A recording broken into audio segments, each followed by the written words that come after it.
The Monkees were one of the most innovative and influential musical acts of the 1960s, a group that began as a manufactured pop band for television, but eventually became respected musicians in their own right. Emerging during a time when the lines between television, music, and pop culture were becoming increasingly blurred, the Monkees embodied the spirit of experimentation and fun that defined the decade.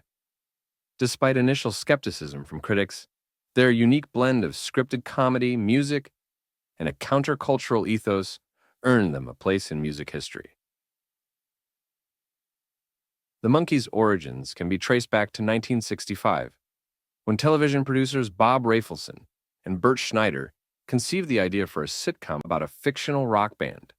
Inspired by the Beatles' wildly successful film A Hard Day's Night, 1964, Rafelson and Schneider sought to create a similar act for American television audiences. The aim was to combine comedy with the excitement of the burgeoning rock and roll scene, capitalizing on the youth culture of the 1960s. They wanted to present a humorous look at a band of struggling musicians, while featuring original music that could stand alone on the charts. To cast the band, an open call was held, attracting hundreds of young actors and musicians. After an extensive search, the final group selected consisted of Davy Jones, Mickey Dolenz, Michael Nesmith, and Peter Tork. Each member brought something unique to the group. Jones, a former Broadway star, contributed his charm and boyish good looks. Dolenz, a former child actor, had a knack for comedic timing. Nesmith, a serious musician, played the role of the band's de facto leader, and Tork, a multi-instrumentalist, completed the ensemble with his musical skills. The Monkees television show premiered in September 1966 on NBC. It was an instant hit, combining slapstick humor with absurdist comedy, reminiscent of the Marx Brothers, and a rock and roll soundtrack that appealed to the growing teen audience. The show's innovative use of music videos, short, visually dynamic sequences that featured the band's songs, was ahead of its time, predating the rise of MTV by over a decade. Musically, the Monkees had an interesting dynamic.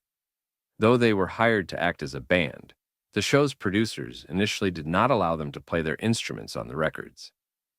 Instead, professional session musicians, known as the Wrecking Crew, performed most of the instrumentation on their early albums.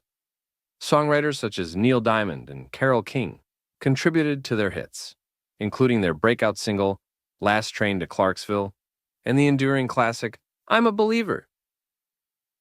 Despite their manufactured beginnings, the Monkees quickly became one of the most successful acts of the 1960s.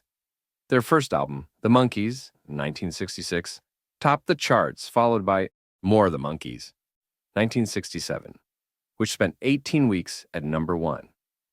However, their success was met with criticism, as many dismissed them as a fabricated band with no real musical ability.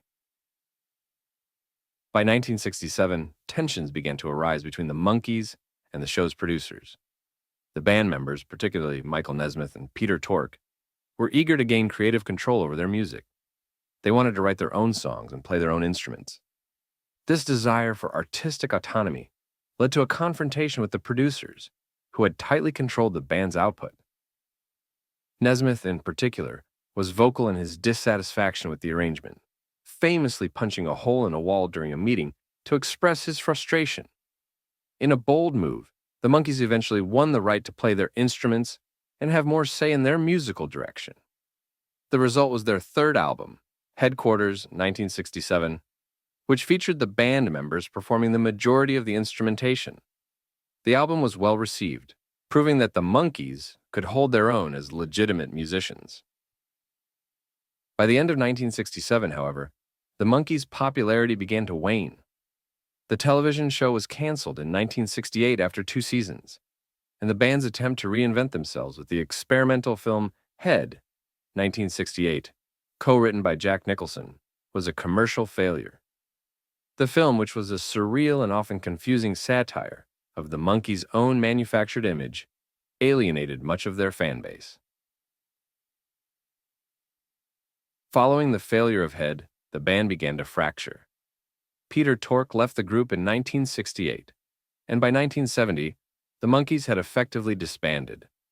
Michael Nesmith pursued a solo career in country rock, while Mickey Dolenz and Davy Jones continued to work in entertainment, though not at the same level of success. Despite their initial dismissal as a fake band, the Monkees' legacy grew in the years following their breakup. The group's music gained new appreciation for its catchy melodies, sharp production, and the unique blend of rock, pop, and psychedelia that defined their later work.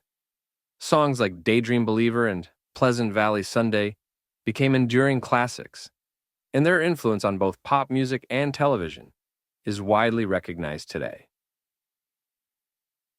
In the 1980s, a revival of interest in the Monkees led to several reunion tours and new recordings.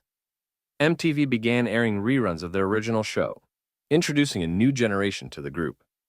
The Monkees reunited for tours in 1986, 1996, and in the 2010s, with various lineups featuring different members of the band. In 2016, the surviving members, Dolenz, Torque, and Nesmith, released Good Times, an album celebrating the band's 50th anniversary. The Monkees' story is one of transformation, from a manufactured band created for television into a respected musical act with a lasting legacy. Though initially seen as a product of the entertainment industry, they proved their critics wrong by taking control of their music and contributing to the cultural tapestry of the 1960s. Today, the Monkees are remembered not just for their catchy songs and humorous TV show, but for their role in shaping the future of pop music and media.